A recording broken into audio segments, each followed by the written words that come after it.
Guys, it's Tony with Backwoods Biker Magazine and Wood Tramp Outdoors. I was asked to do a series on the blades that I have in my possession that might happen to use. And one of the questions that was asked is, do I own any knives that are under $100? Hang tight. I'll show you those 5 knives that I like.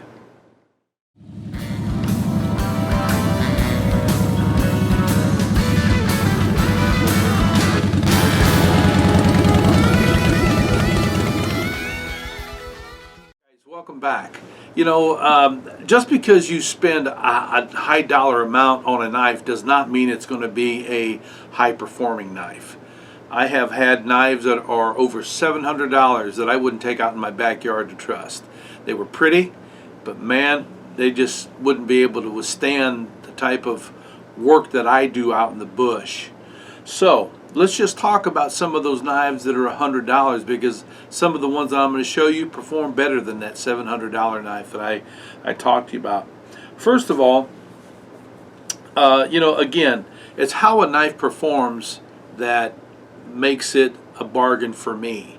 And there are some knives that are out there that I don't have in my possession that I just gave away a great knife to my grandson. That was under 50 bucks. I'll tell you about that. But let's just look at a couple of these knives real quick here. Not in any specific order, but Mora knives are known for being budget friendly. This one happens to be the Mora Spark. This is a Swedish company, obviously, but the Spark has in it a built-in ferrule rod. You know, that's why it's called the Spark. But they've got great 90-degree spines on them. This one is not a full tang knife, which I do like full tang knives, but for under 30 bucks, you know, having this to be, you know, just an extra knife in my pack, I would not plan on taking this out into the bush as my primary knife. I just wouldn't, because of that and some other facts. But, you know, for 30 bucks, man, it does the job. It'll do a lot of bush crafting skills for you. The next one that I want to show you is actually another commercial knife, and it is made by Condor. And I like this knife because, again, it is under $100. I believe you can get this knife here for like 70 bucks, maybe even cheaper.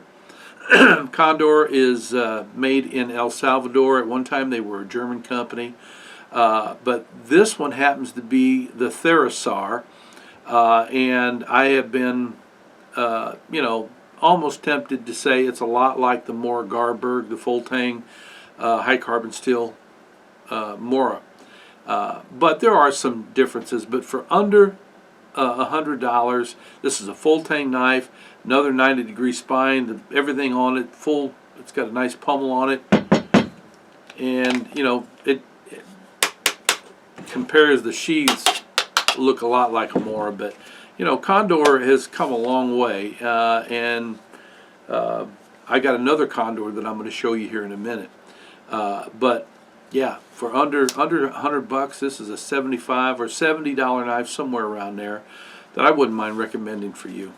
I'll show you another Condor. Now this happened to be the commercial knife of the year. I think back in 2017 or 2018, but this was by Condor. It looks kind of funky because we put a bunch of bush butter on it, and every time you put it in and out of the sheath, some of that rough leather comes off. But that's all that is bush butter and leather that's on here. But this was designed by Matt Graham for Condor, and it is the primitive bush knife. But the performance of this knife is awesome. It's you know, got a lot of great features on it. This knife is under $100 also. It is a full tang high quality steel knife. There are some things that I don't like. You know, right off the bat, there is no finger tool here. There is no jimping here. I like control when I'm out in the bush. And I know Matt, you know, Matt can pick up a stone and suck water out of it, man. He's got some of the best primitive skills for certain parts of the world, the region where he's from. I mean, there's nobody any better than Matt Graham. But, you know, he likes his primitive stuff. But you know, it doesn't have a lanyard hole, which I won't even buy a knife that doesn't have a lanyard hole in it. This was submitted to us for a review, and we usually, you know, either give them away as a gift to, you know, servicemen, Boy Scouts, whoever, you know. But sometimes I'll keep the knives because I'll use them again in a video or something. But if I had to buy the knife, I wouldn't buy it because it doesn't have a lanyard hole, or I'd end up drilling one in it myself, because I think lanyards are very, very important. And we have a video that's planned for 2020 on why a lanyard is important for your knife. But you know, again, for under $100, this is a handy dandy knife. It's a little on the larger side, but man, we use this. I think, you know, Rocky used it for like 3 or 4 months, and you know, he came away very, very impressed. And you know, when I told him what the price on it was, it just blew his mind. You know, Condor always comes with a nice leather sheath. You know, so that's the Condor. Next one, let's look at this guy. This is another Dean Hazuka knife, and it almost looks like a modified Nessmuk design. You know, as I told you, Dean likes to take frontier style knives and copy the platforms and do his own twist on it. And he's a great knife maker, that's for sure. And his fine wife makes the sheaths for these. But this is a nice knife that's under $100 as well. Is this something that would be my primary knife? Not at all.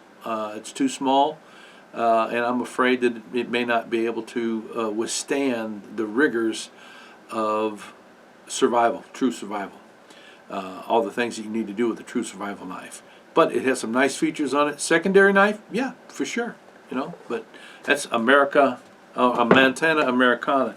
And then last but not least is from a friend of mine out in California.